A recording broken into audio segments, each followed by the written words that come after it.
Istri almarhum yaitu Mbak Ade Indriani. Selamat petang Mbak Ade. Iya, selamat sore. Ya, kami turut prihatin dengan kejadian yang menimpa Mbak Ade. Ini Mbak Ade sudah dapat informasi, ini tersangka akhirnya ditangkap oleh polisi. Dari polisi sudah ada informasi soal apa alasan tersangka akhirnya menganiaya korban atau suami Mbak Ade. Untuk saat ini sih saya belum dapat info lagi ya dari polisi mengenai motif pelaku itu membunuh suami saya. Ya belum, itu juga saya dapat info kalau pelaku sudah ditangkap juga dari rekan media. Berarti belum dapat informasi dari polisi dan taunya dari rekan media ya. Tapi dari interaksi Iya, selama betul. ini bersama dengan tersangka ini seperti apa?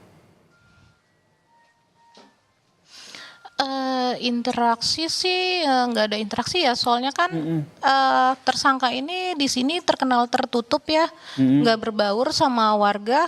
Setiap ketemu juga kalau berpapasan gitu nggak tegur sapa, yang ada cuma hanya melotot gitu. Jadi termasuk dengan almarhum Sandi ya, tidak ada interaksi. Iya, bukan hanya dengan suami saya aja, tapi dengan semua juga nggak ada interaksi. Sehingga hingga saat ini Mbak Ade juga masih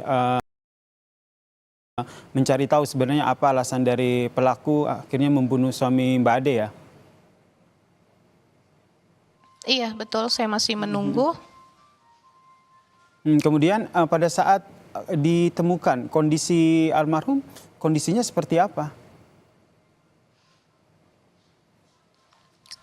Saya ditemukan itu, saya sudah di rumah sakit, saya melihat itu suami saya itu kondisinya ya sudah kritis tapi masih setengah sadar ya. Masih saya ajak bicara, itu saya tenangin, dia ngerespon. Tapi setelah di perjalanan menuju ke rumah sakit RSUD, itu dia di perjalanan itu sudah nggak ada itu di pelukan saya. Ada sesuatu yang janggal yang Mbak Ade lihat saat bertemu dengan almarhum? Ketemu sama almarhum nggak ada ya, karena sebelum kejadian itu kan dia habis jemput saya di bandara itu jam setengah 12 malam. Iya tuh masih makan bareng sama dia itu di kamar berdua. Lalu saya masih ngobrol-ngobrol gitu sama dia sampai jam 2 pagi, itu nggak ada keanehan apa-apa, nggak ada firasat apa-apa, itu nggak ada. Kalau dari cerita mungkin dari almarhum kepada Mbak Ade begitu, ada tidak interaksi sebelumnya dengan pelaku, mengingat pelaku ini juga merupakan kru sinetron, Bu? Kalau iya dia dulunya kru sinetron, tapi untuk selebihnya sih suami saya nggak pernah ada masalah gitu, nggak pernah cerita. Suami saya kan kalau apa-apa tuh dia selalu cerita ke saya. Tapi kalau untuk masalah itu nggak ada, karena kan emang nggak ada masalah apa-apa sama pelaku. Karena ya pelaku selama dulu saya sebelum menikah sama suami saya, itu pelaku itu langganan ojek saya, karena kan dia dulu Gojek.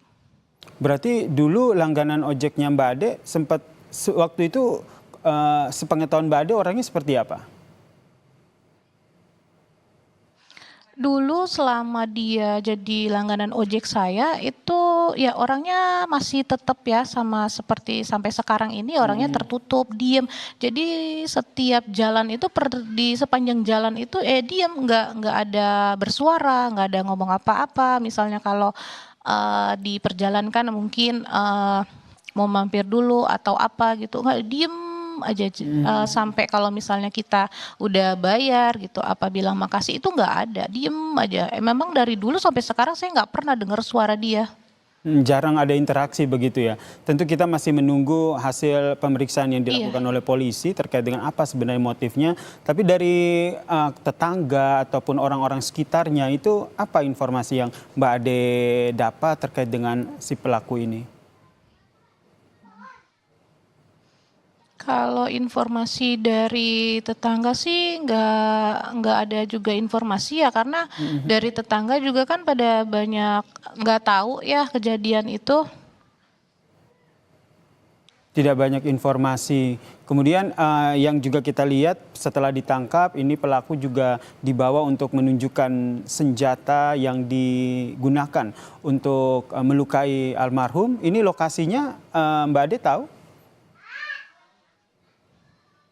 Tahu, itu karena tadi saya nonton ya, saya lihat itu dia ngambil barang bukti di tempat itu samping rumah dia. Barang buktinya diselokan samping rumah dia dan di tempat TKP. Mbak Ade sendiri sudah dimintai keterangan oleh polisi, Mbak Ade? Belum. Belum ya? Ada rencana pihak polisian yang mungkin sudah menghubungi Mbak Ade?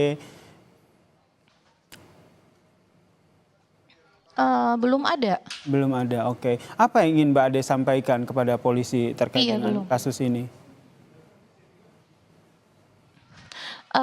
Karena kan tadi kebenaran saya dapat info kalau dia sudah tertangkap, jadi saya lagi di luar, saya bilang, "Udah ya kita langsung ke Polda aja," saya bilang gitu. Karena saya mau tahu pasti apa motif dari tersangka ini bunuh suami saya gitu kan. Jadi tadi saya ditenangin, nanti kita ke rumah aja dulu biar nanti polisi yang nanganin. Nah makanya saya minta dari pihak kepolisian gitu kan, untuk menginformasikan kepada saya kan, karena saya dan keluarga juga menunggu motifnya itu apa. Dia sudah menghabisi nyawa suami saya gitu kan, sampai anak-anak saya mentalnya kena gitu, udah 2 hari ini mental anak saya hancur.